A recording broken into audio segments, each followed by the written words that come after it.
নমস্কার। কবিতা আবৃত্তি করছি বিশ্বকবি রবীন্দ্রনাথ ঠাকুর রচিত কবিতা কৃপণ। আমি ভিক্ষা করে ফিরতেছিলেম গ্রামের পথে পথে, তুমি তখন চলেছিলে তোমার স্বর্ণরথে।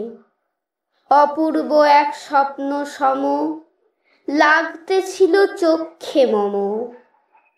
কি বিচিত্র শোভা তোমার, কি বিচিত্র সাজ। আমি মনে ভাবতেছিলেম এ কোন মহারাজ। আজি শুভক্ষণে রাত পোহালো, ভেবেছিলেম তবে আজ আমারে দাঁড়ে দাঁড়ে ফিরতে নাহি হবে।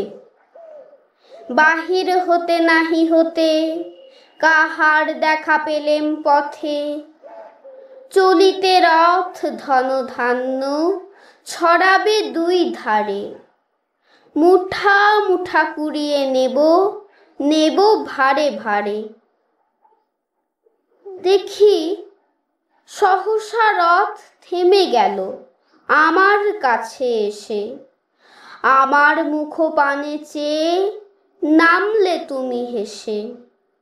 দেখে মুখের প্রসন্নতা জুড়িয়ে গেল সকল ব্যথা। হেনকালে কিসের লাগি তুমি অকস্মাৎ আমায় কিছু দাও গো বলে বাড়িয়ে দিলে হাত। মরি, এ কি কথা রাজাধিরাজ, আমায় দাও গো কিছু। শুনে ক্ষণকালের তরে রইনু মাথা নিচু। তোমার কি বা অভাব আছে ভিখারি ভিক্ষুকের কাছে। এ কেবল কৌতুকের বশে আমায় প্রবঞ্চনা। ঝুলি হতে দিলেম তুলে একটি ছোট কণা।